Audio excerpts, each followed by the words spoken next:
Hello, everyone. Welcome to the Scientific Sense podcast, where we explore emerging ideas from science, policy, economics, and technology. My name is Gill Eapen. We talk with world's leading academics and experts about their recent research or general areas of topical interest. Scientific Sense is an unstructured conversation with no agenda or preparation. We cover a wide variety of domains where new discoveries are made and new technologies are developed on a daily basis. We are most interested in how ideas affect society and help educate the world how to pursue a rewarding and enjoyable life rooted in science, logic, and information. We seek knowledge without boundaries and constraints and provide unedited content of conversations with researchers and leaders who love what they do. A companion blog to this podcast can be found at scientificsense.com, and this podcast is available on over a dozen platforms and directly at scientificsense.net. If you have suggestions for topics, guests, and other ideas, please send them to info@scientificsense.com, and I can be reached at gill@eapen.info.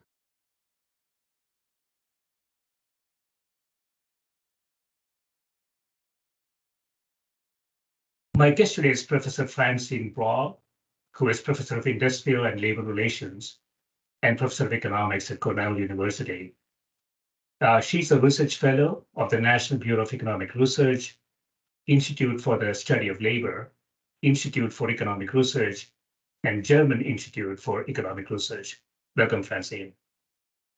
Glad to be here. Thank you. Yeah, thanks for doing this. So our topics of interest today, we have had some conversations around this in the past, and I'm very interested in this topic, given its sort of things are changing. Things have changed in the past. Things have sort of slowed down, is what I gather. So I want to start with your earlier paper from 2000, Gender Differences in Pay. So this has been put in the context of year 2000. So you say here, over the past 25 years, the gender pay gap has narrowed dramatically, and women have increasingly entered traditionally male occupations. These two labor market outcomes are closely linked, since considerable research suggests that predominantly female occupations pay less, even controlling for measured personal characteristics of workers and a variety of characteristics of occupations, although the interpretation of such results remains in some dispute. So you say here in this article, they describe these important gains. So these gains are 25 years, you say, so from 1980s onward, analyze their sources and point to some significant remaining gender differences.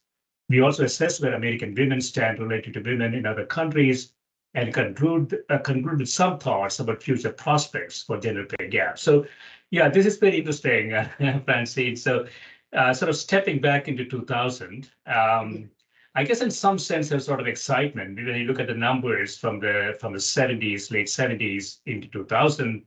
Things were really improving in some sense. So, do you want to put this in the context of, sort of in the historical context? Yeah, well, going back even a little further, especially with respect to the gender pay gap, there were many years in which there was no progress at all. So women for many years women who were working full-time year-round earned about 60% of what men earned. And then really starting in the late 70s or around 1980, there was massive progress.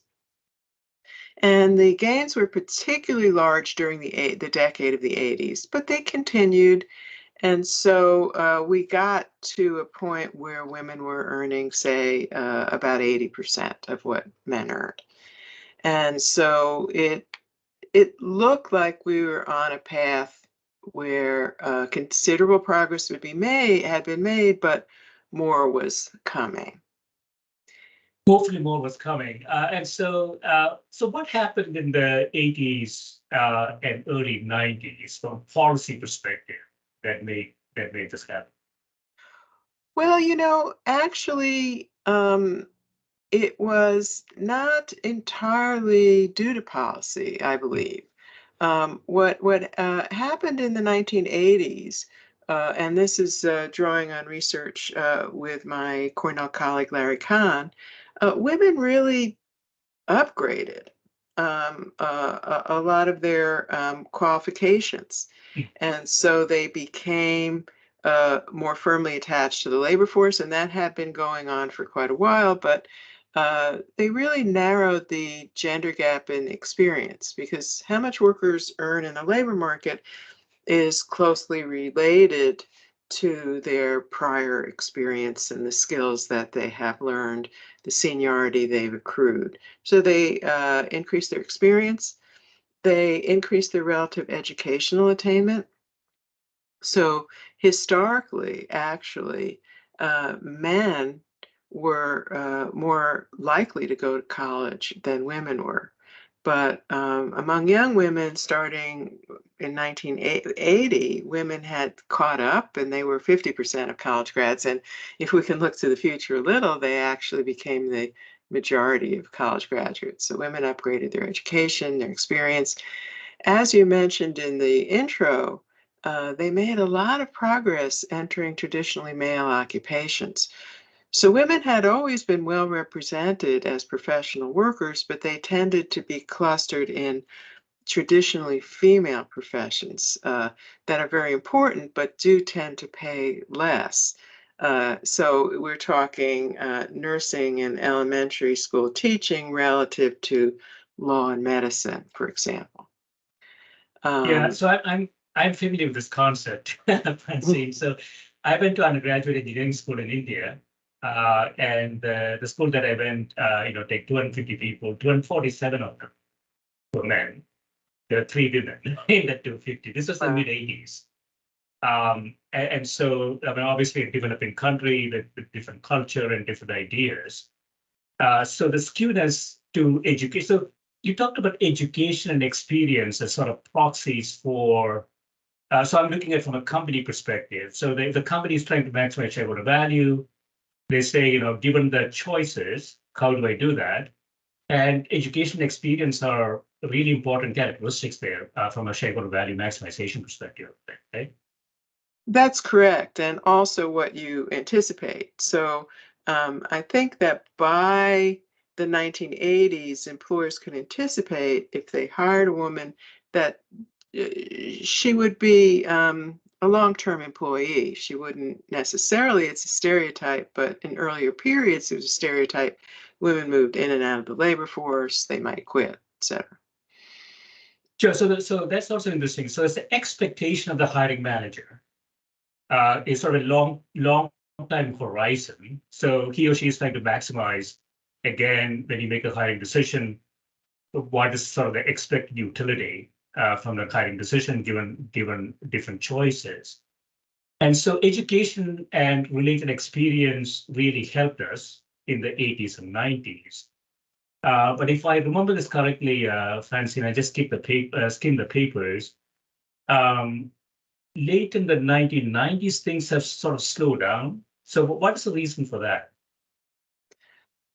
Well, it's hotly debated. It's hotly Okay. debated, but let me just step back a minute in talking about the slowdown. So the gains in narrowing the gender gap slowed down. The gains in narrowing occupational differences between men and women slowed down, but also the increases in female labor force participation also slowed down. Hmm. And that is especially notable because women have been increasing their labor force participation uh, since World War II, since the late 1940s. And as we may circle back to, in other countries, women did continue to increase their labor force participation. So it's a bit of a puzzle, and people have been trying to explain various portions of it. Um, but I think that if we look at the whole picture, it seems to me that we need we've gotten as far as we could without some highly aggressive policies, and we probably need to do a bit more in the policy arena. We could start with labor force participation. So why has that stalled? And really by now we're talking 25 or 30 years Mm. in which female labor force participation hasn't increased further.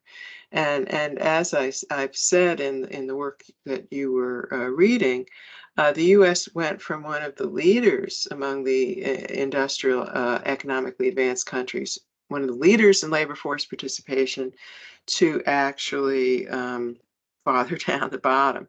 Mm. And one way in which we differ from our counterparts abroad is the support we give to working families and especially working mothers.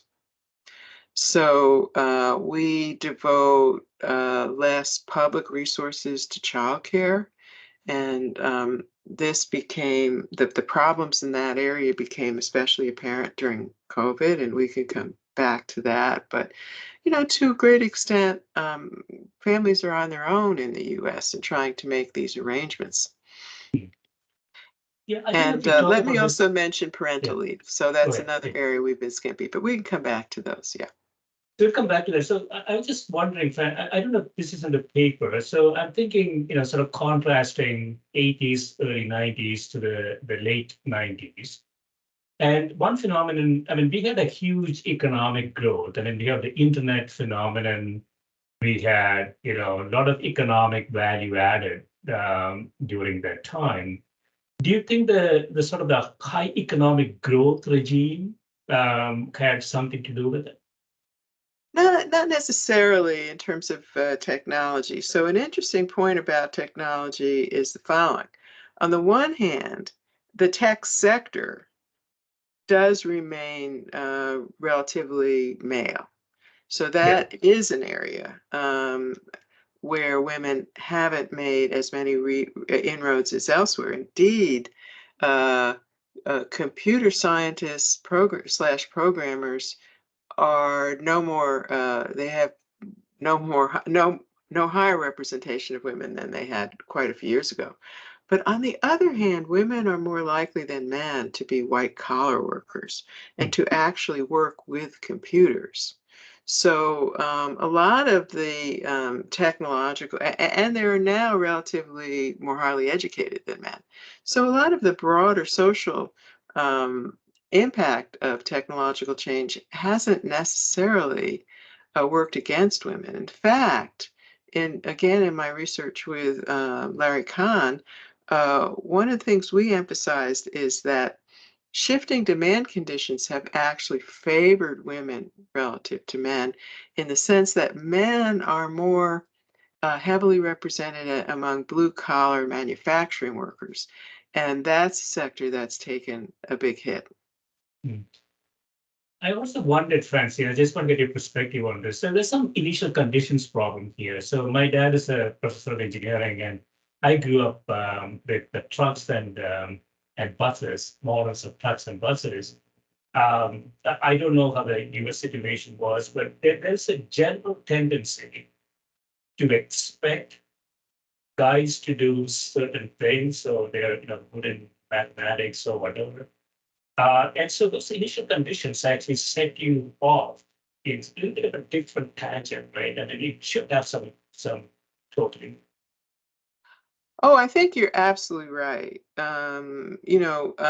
One of the interesting things about the female labor force is the extent to which women have succeeded in moving into traditionally male areas. But on the other hand, male and female labor forces remain quite segregated in terms of occupations. And, here again, we can debate why, how much of it is preference and interest and how much of it is discrimination. And is that discrimination conscious or unconscious?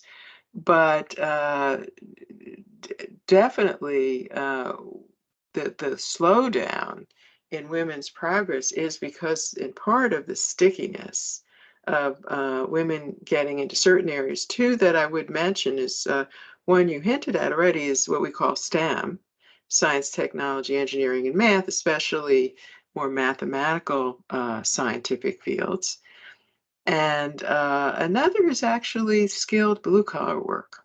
I mean, there's a number of women who could benefit financially, at least, from moving into skilled blue collar jobs, but there has been very little evidence of that.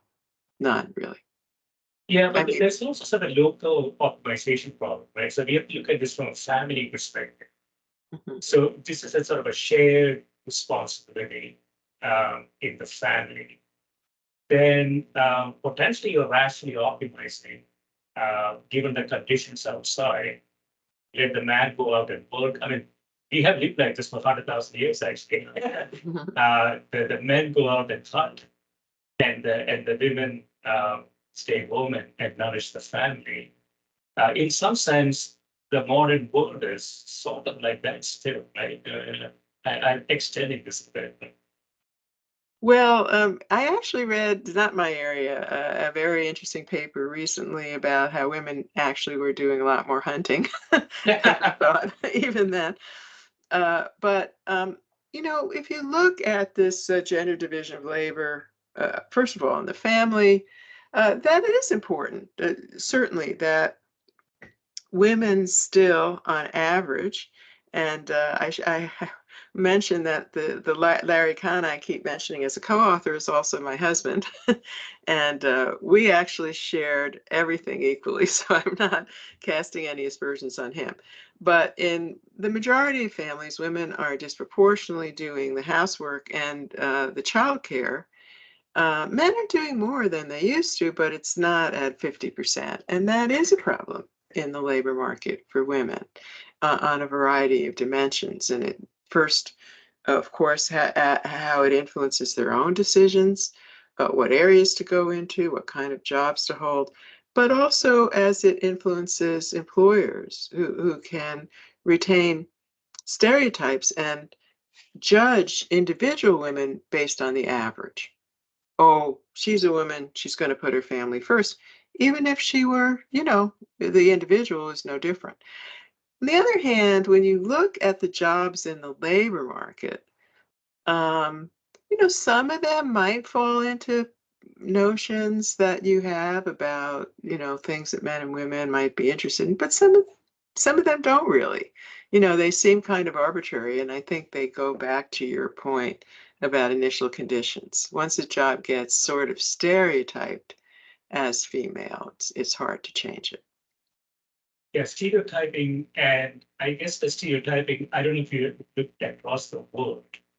Hmm. I guess from a cultural perspective, such stereotyping may have much, much worse negative outcomes outside the US, but Yes, and, I and don't know. Yeah. and the jobs can differ, but the idea that some are for male and some are for men and some are for women seems to stick. Like I believe in India, at one point, most clerical workers were male, whereas Yeah, here it's an overwhelmingly female job. yeah, it's interesting. So I wasn't going to go there. So, but I would ask you. So I grew up in South India, southwestern part of India. It's a place called Kerala. It used to be a matrilinear society. I think you mentioned it in one of your papers. Oh, And where is it again? I didn't catch the name of it. Yeah, say it it's again. called Kerala. Yeah. I think that's been studied a great deal. Yeah, so I mean, I don't know. I mean, I grew up there, but I don't really. So I remember maybe 150 years ago, really women were in charge, so to speak, Mhm.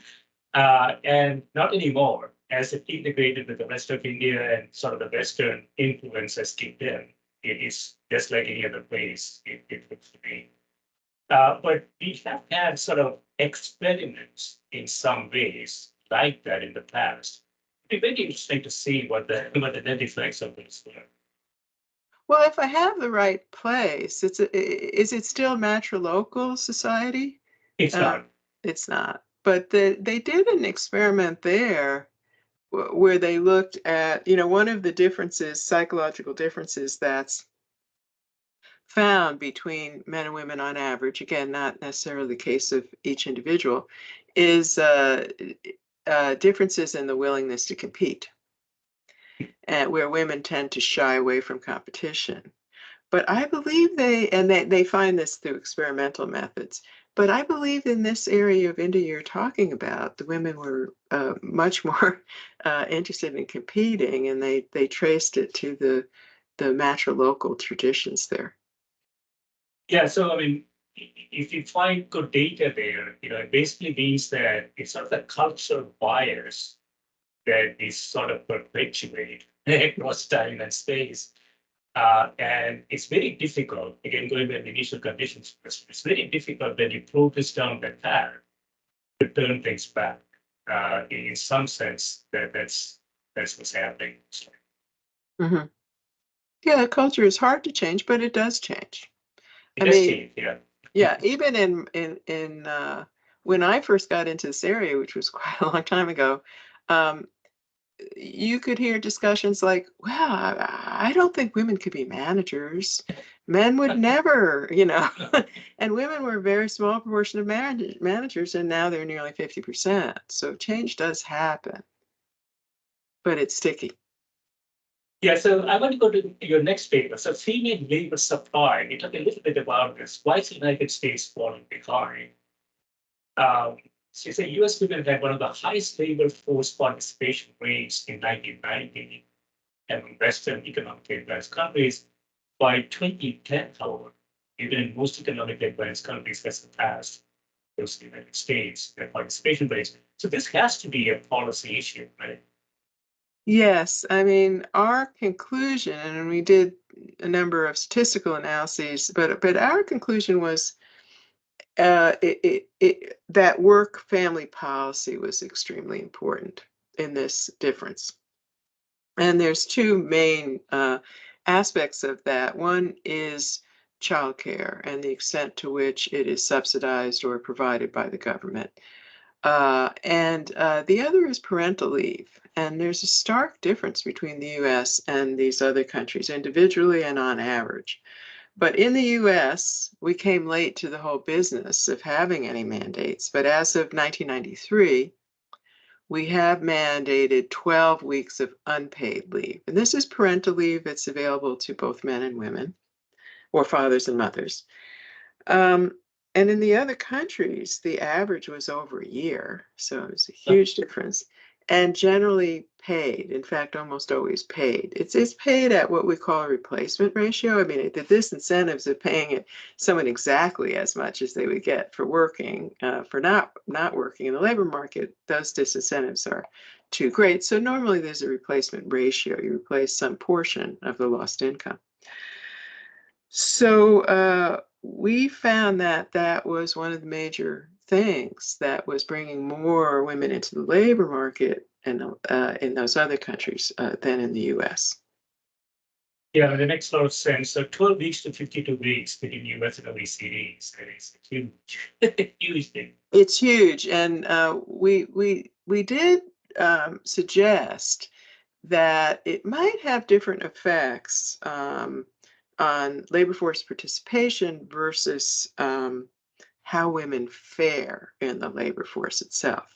Because what we found is participation rates were higher elsewhere and, surpassing the US, but the US had the highest proportion of female managers and in traditionally male professions like law and medicine.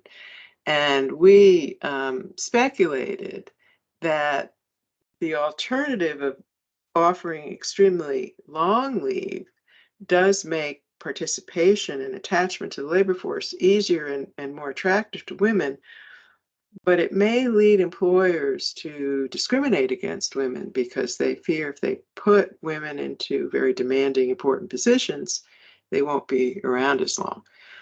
So I think it's kind of interesting.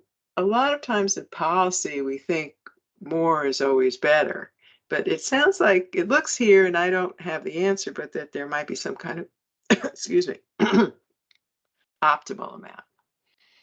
Yeah, I remember, I remember But this let me paper. just break in for a Yeah, second. An absolute amount, but the US is too low. I will say that. Yeah, go ahead.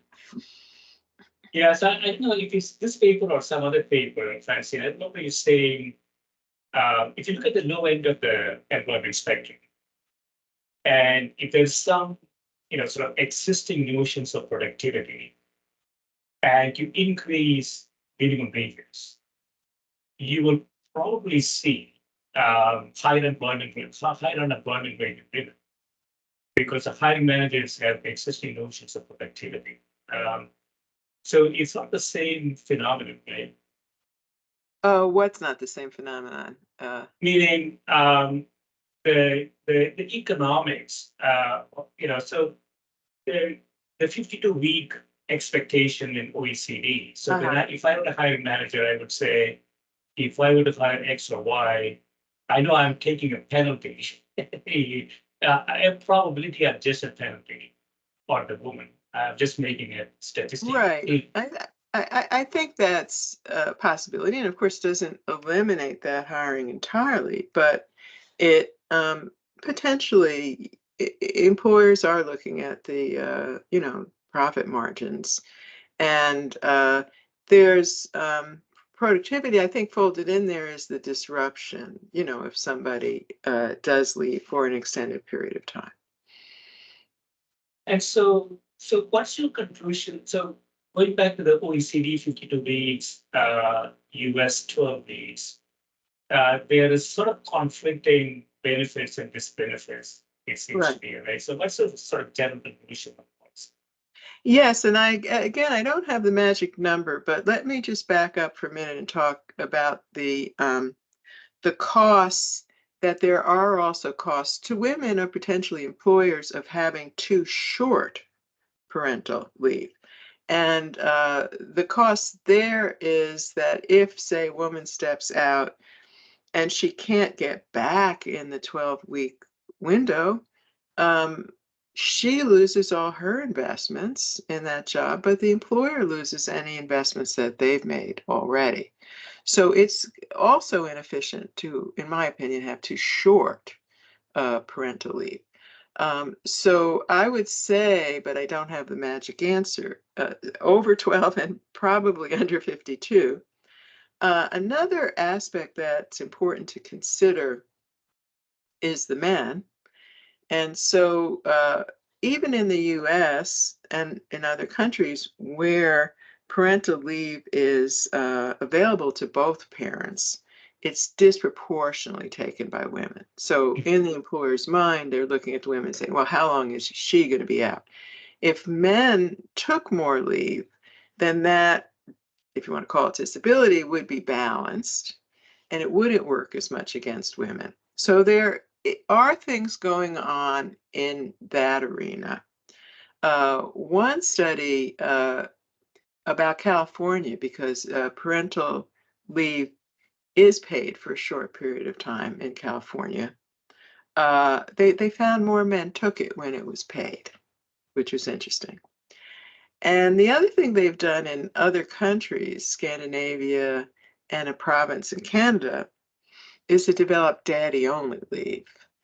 Daddy only leave. So this is leave that's available to the family a number of weeks, but only if the father takes it. So it's a use it or lose it thing. If father doesn't take it, the family doesn't get it. And that has worked very well in getting men to take some. But in both these contexts, I would say the problem is still that women take the bulk of it. So that would be Yeah, another way to attack it. yeah, makes a lot of sense. So there's obviously cultural issues here, but also sort of a human issue. I have seen babies, babies generally like their moms more than their dads. Maybe this is my bias.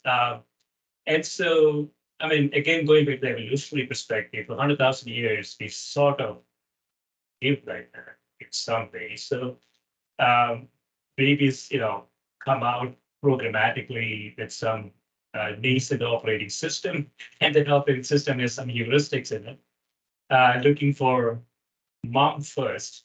Dad may not be that reliable. And so that sort of filters into ultimately what our behavior is like. Well, it could, and then, the point could be made that women uh, are pregnant and women do some breastfeeding, so that pushes in that direction. But it's also kind of hard to test what you're saying, because if it's generally the mom who's taking the dominant role, then of course the child may be more attached to the mom. But it wouldn't necessarily be the case if fathers had a bigger role. In my experience, where my husband and I shared it, and we have two grown-up children who are doing very well, they were pretty balanced between us. And moreover, I would say that the research on childcare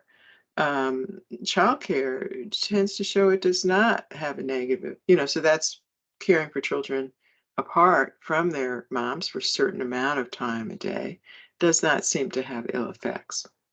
So fundamentally, all of these notions are biases. It is how Oh, I'm this, sorry. I just thought of one thing, just to interrupt yeah, for a sec. As I mentioned, childcare is a work family policy that does not have a mixed potential effect on labor force participation and how women do in the labor force, because it is simply encourages them to be more attached. yeah. So I was just thinking, Francine. So we used to think that the world population is going to top in 2100, around 10 billion. The latest expectation from the UN and other agencies is more like 2060, perhaps at the most 9 billion. And when you top the population, we're going to decline quite rapidly from. Mm. So human resource could become the most valuable resource in the world in the future. And this will totally break every policy and every notion that we have, right? So I mean, it's a bit away. I mean, it says it's 40 years away, but do you think that's going to have an impact? Well, potentially.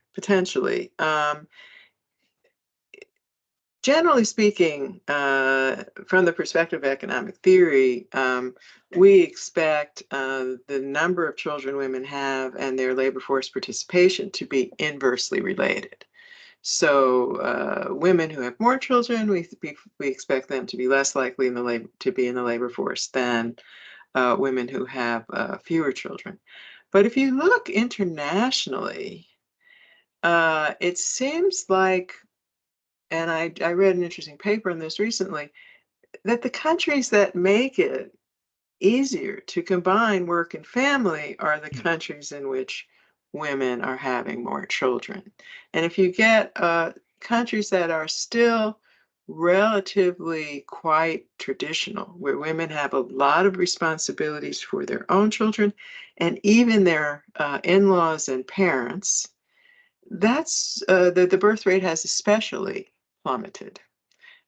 North Korea now has the lowest fertility rate, and not North Korea. I'm sorry, So South Korea has the um, lowest fertility rate, and countries like Italy also have very, somewhat traditional countries.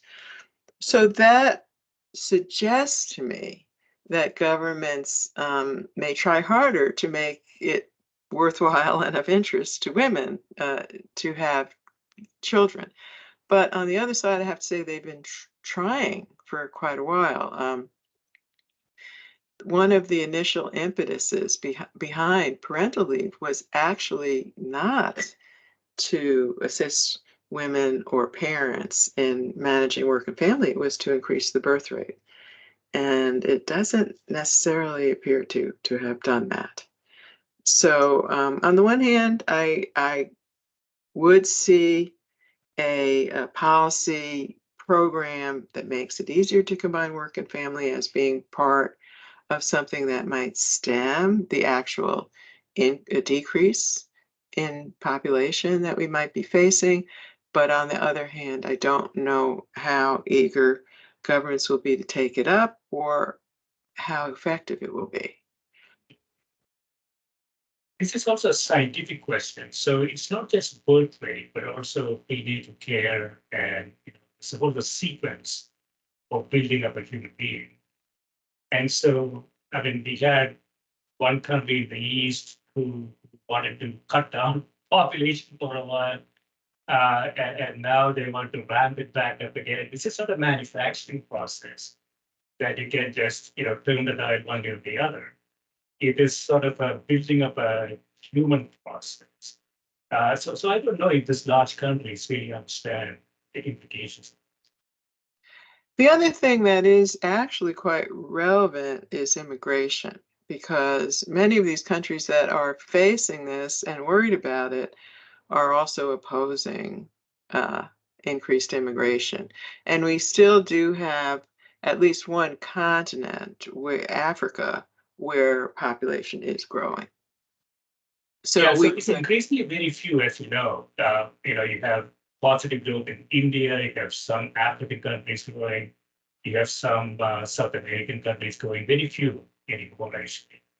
And so from a system perspective, we're clearly slowing down. And so, yeah, so as you say, immigration, we have a president who is trying to shut down, not the current one, but the one who's trying to get back on, is trying to shut down all immigration. I mean, that would be the most disastrous policy that would continue. if you look at the United States, I actually served on a commission where we reviewed the evidence on immigration, and we have relied on immigrants for a great deal of our population and labor force growth for a number of years now. And we've relied on immigration for to fill a lot of our occupational needs. And yeah, it's been an enormous gain to us, and it's looking very necessary going forward, and yet we do have this political backlash. Say the least. So, 2017, you had a paper, the gender wage gap, extent, trends, and explanations. So this is the pattern study of income dynamics, PSID microdata, 1980 to 2010. So what do we find from that data? Yeah, so one of the things that we were interested in, again with Larry Kahn, that we were interested in was how do we explain the gender pay gap in a descriptive sense. I'm not necessarily saying these are fundamental causes, but what accounts for gender differences in pay. And it was really surprising, especially for someone who's been studying the issue as long as I have. And I am very used to emphasizing human capital as being important in what determines wages of workers overall and what determines the gender pay gap. Of course, I wasn't really surprised because I follow these issues, but it was a surprising conclusion that human capital does not explain today very much of the gender pay gap anymore. If you fast forward back to 1980, then you'd say, well, men on average are still a bit better educated than women, and men had considerably more labor force experience because women still were not as strongly attached to the labor force, a little bit of a tendency to move in and out. But also, a lot of the women entering the labor force, because female labor force participation was increasing, didn't have much prior experience. So by today, or 2010, where we left off, again, women are better educated than men, and the experience gap was really quite small, quite small. It didn't explain much. What accounted for the majority of the gender pay gap was gender differences in what industry you worked in, and especially what occupation you were in, despite the gains women had made in entering some male occupations. Still, occupations were quite important. So the other thing that this type of analysis enables you to identify is so-called unexplained gap. That means a gap that you can't explain, even controlling for the measured characteristics you have. So the question is, what does the unexplained gap mean? Some people would like to associate it with discrimination. because if we've already controlled for occupation, experience, education, why should women earn less? But it has been pointed out that there could be omitted factors that the researcher doesn't have, but the employer does have that determine pay. And if men are better endowed with those factors, say willingness to compete or willingness to negotiate, then that could help to account for some of the difference. So the unexplained gap could be an overestimate of discrimination. I'd also point out it could be an underestimate because why are occupations different between men and women? Um, it could be some of the variables that we control for to get a very conservative estimate actually are netting out some of the effect of discrimination. So what we found even there, though, was that this unexplained gap accounted for 40% of the gender pay gap. So discrimination, certainly by this analysis, was still on the table. We also reviewed other literature by other people that identified some experimental evidence to show that discrimination likely still plays a role. But let me change slightly the subject for a second. The other thing that we did look at was what accounted for the gains that women did make over the 1980 to 2010 period. And what we found is that, on the one hand, and as I mentioned this earlier, women did improve their qualifications. That's definitely one of the reasons the gender pay gap narrowed. Women eliminated and reversed the education gap with men. Women sent the experience gap almost to zero. Women, again, reduced occupational differences, though they didn't eliminate them. But one interesting thing we found, especially for the 1980s, was that the unexplained gap fell.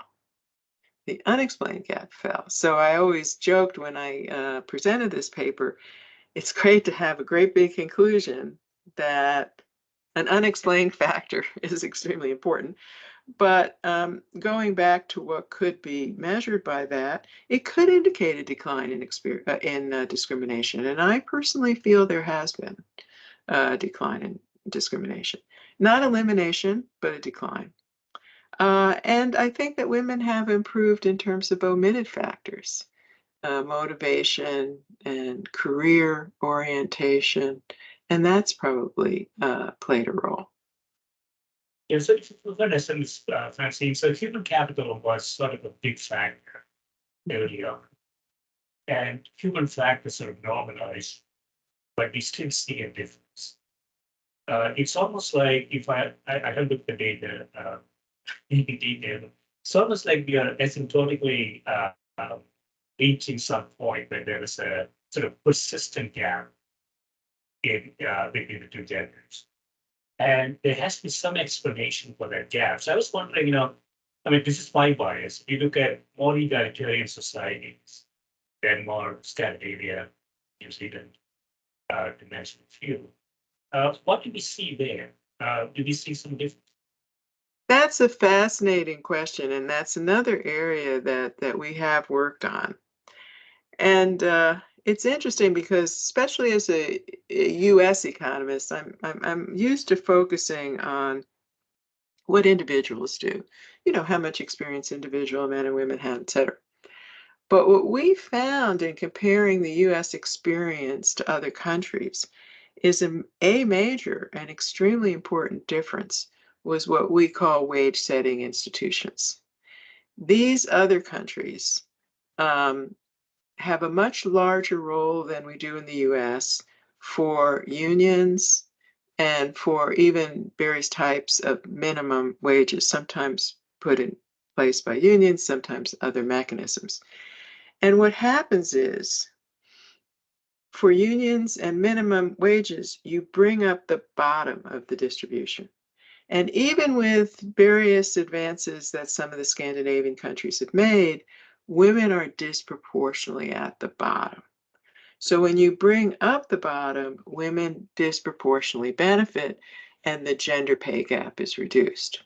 So I guess what I'm saying is there are government policies which, to be honest, I don't know if they're very compatible with the culture in the United States, but there are government policies, labor market policies, that are not designed to reduce gender difference, but have the very positive unintended consequence of doing so.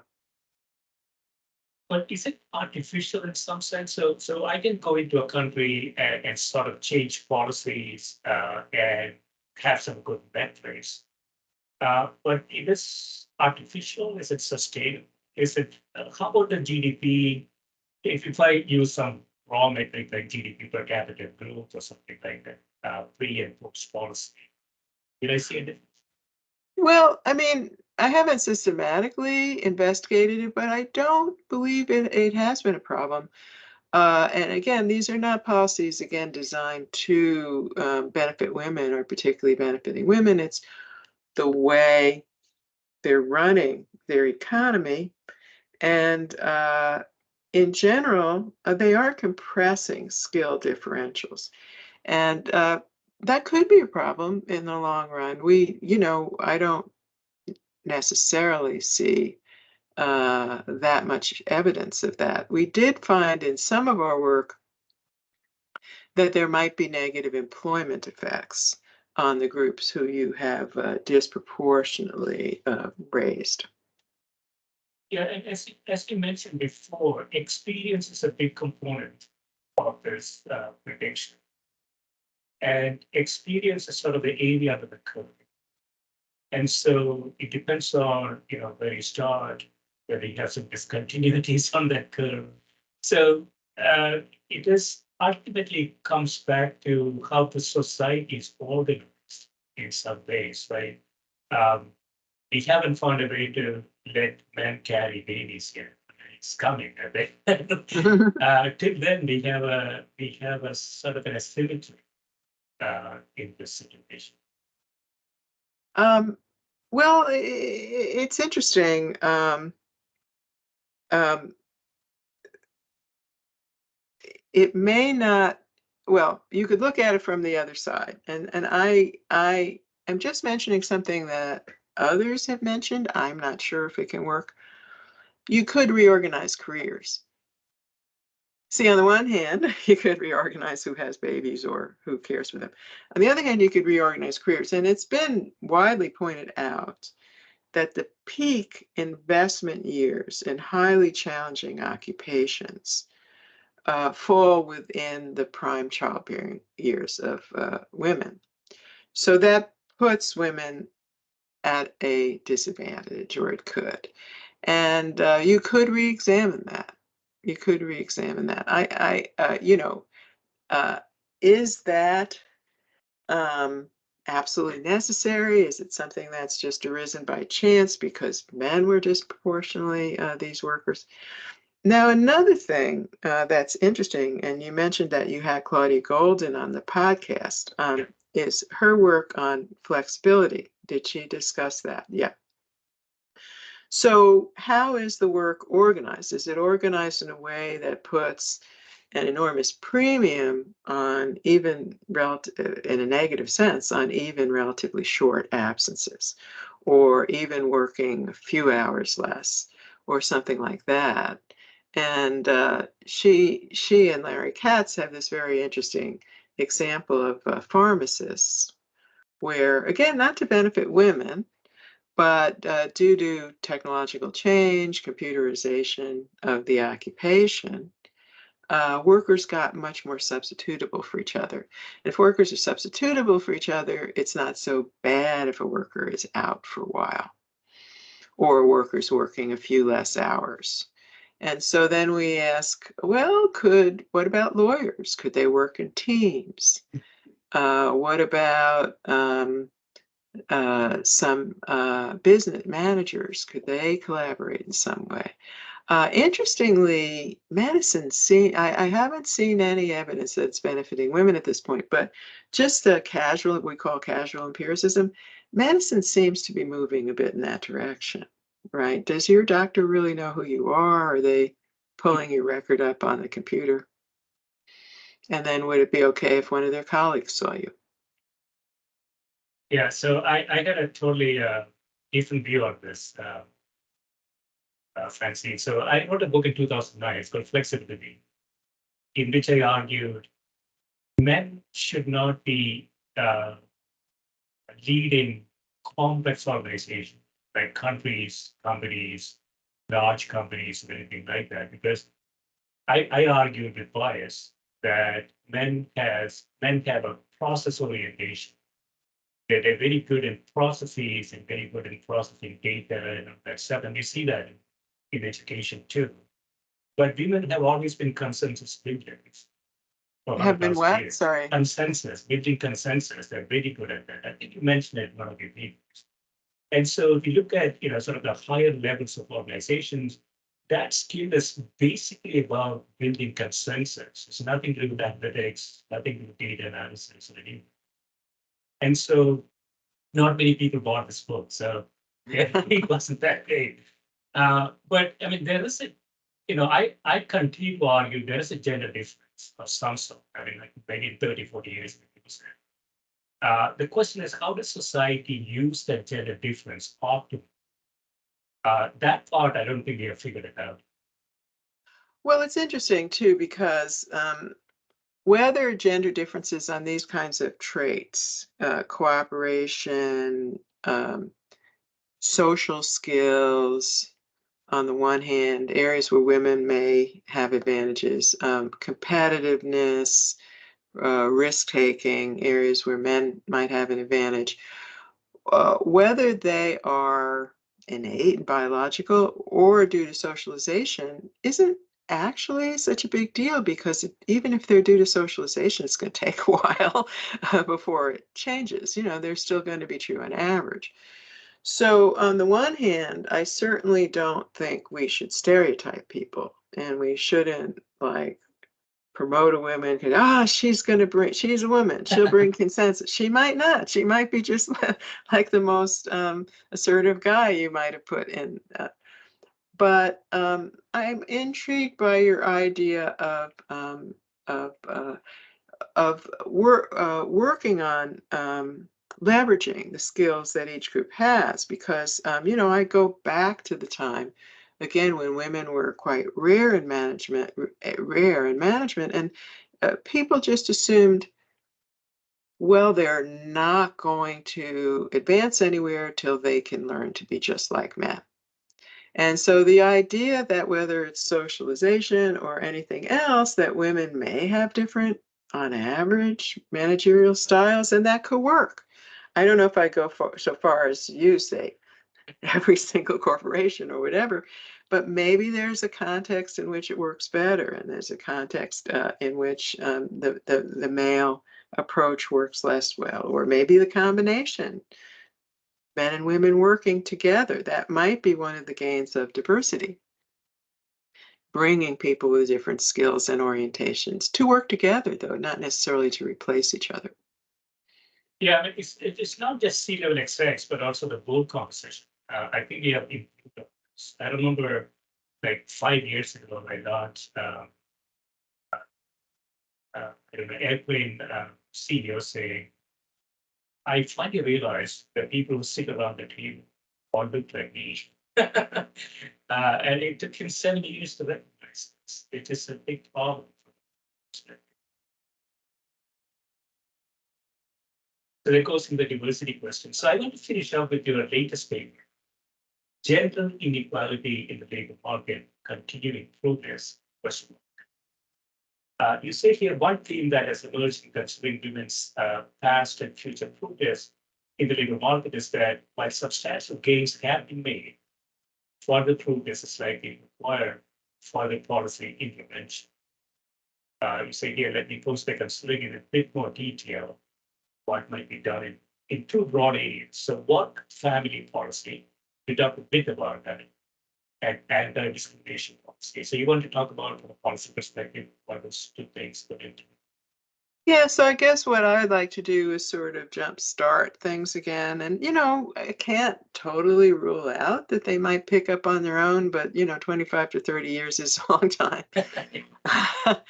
um, but okay, so in the work family area, I think we covered that pretty well. Yeah. I think in the US, we do need more parental leave time.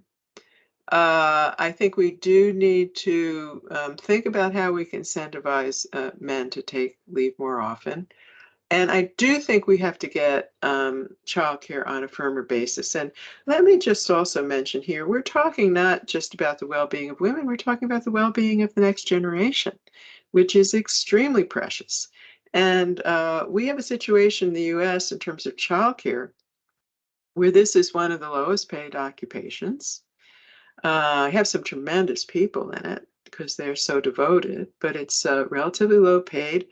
And during COVID, I think people realized that, there is this problem of if we confront a pandemic, people in all these face-to-face areas realize there's a potentially high cost. Um, so we lost people. We lost people in the area. And so we're having problems with availability even and price for working families. So that's something we really need to do more on. And then it's a little more complicated in the anti-discrimination area because actually in this area, the US was a leader. We passed our anti-discrimination laws in the mid-1960s, and that was before most other countries. So I think we have some excellent laws. There's a couple of problems with them. And just to back up, I mean, we have particularly Title VII of the Civil Rights Act, which basically outlaws discrimination in any aspect of the employment relationship, pay, promotion, uh, working conditions, etc. But we have a couple of problems. One problem is it's a federal law, and the enforcement of it has waxed and waned. It's increased and decreased depending on who's sitting in the CEO position, who the president is. So that gives it, a little bit of a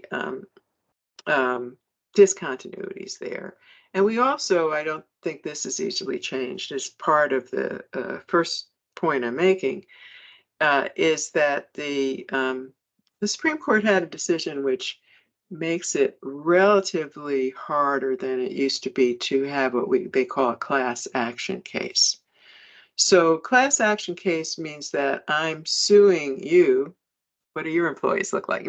I'm suing you, uh, but not just how you treated an individual, but how you're treating a class of people, perhaps women, perhaps minorities. And that's clearly much more efficient and effective than going one by one. So there may be a bit more of a problem than there used to be in these class action cases. The other thing is it's a very time consuming process. I mean, it's just years. If somebody decides to sue their employer, it could just be years until the case is resolved. And understandably, a number of people just say, "I'll vote with my feet. I'll try and find another job, or I'll suck it up and stay here." People are also scared that if they become the grease, what do you call the nail? Anyway, the creaky, the creaky wheel gets the grease. Yeah. Yeah. So they don't want to be known as troublemaker. So one interesting thing to think about is policies that might be more proactive. And both the policies I'm going to mention have already been implemented in particular states, but we're just finding out how effective they may be. And one interesting policy is called a salary history ban. Yeah. And what it does is ban the employer from, when they're hiring, asking the applicants previous salary on their last job. And the reason why this has been advocated is that if there's generally discrimination in the labor market, then it's just passed on to the next job if the employer can find out what the person was making. So this has some promise, and you can see it's proactive. It doesn't rely on someone being discriminated against by the employer, but it just acts without that, or having to present evidence of that. And then the other interesting thing is greater transparency. And that's been implemented again in some states and also in other countries. Um, we have it in New York, actually, where there's a law that if you post a job, you have to post the bands, the salary bands you're looking at. That's an example of transparency. And so you can see how that might be helpful to new applicants. In terms of negotiation, if I'm coming in and there's a band like this and employer offers me the low, and if I don't know it's the low end, I don't know I should try and get more. And women are more reluctant to negotiate than men, so this might give women more ammunition. It could affect people who are already in the job too, because I'm sitting there. Maybe my employer's, advertising for more people. I say, wait a minute, that's pretty much what I'm making. I'm, much more. Let me bump that up. Other transparency could go further, and it could require employers to let workers find out what their coworkers are making. That's one of the problems of enforcing our anti-discrimination laws. A lot of employers discourage workers from finding out what their coworkers are making. So, go ahead. So I was just going to say, I quite like that transparency bans that an employer can post that sort of reduces some certainty on that. I also quite like this idea of historical prices. Don't really help what prices? I'm sorry. Historical prices, meaning, you go back and say, show me last 20 years what you made. It's not really relevant for this particular transaction. If you're trying to do, we don't do that in product. So why do we do this in filing? Well, you get everybody's, I'm not, obviously, I mentioned changing it was a good idea, but you can see from the employer's perspective, they kind of want to know what the minimum amount they need to pay to get you to come is. But again, as one court decision said, it's the way market-wide discrimination gets transferred to new employment. So. Excellent, Francine. Thanks so much for spending time with me. Oh, it was a pleasure. I really enjoyed talking to you.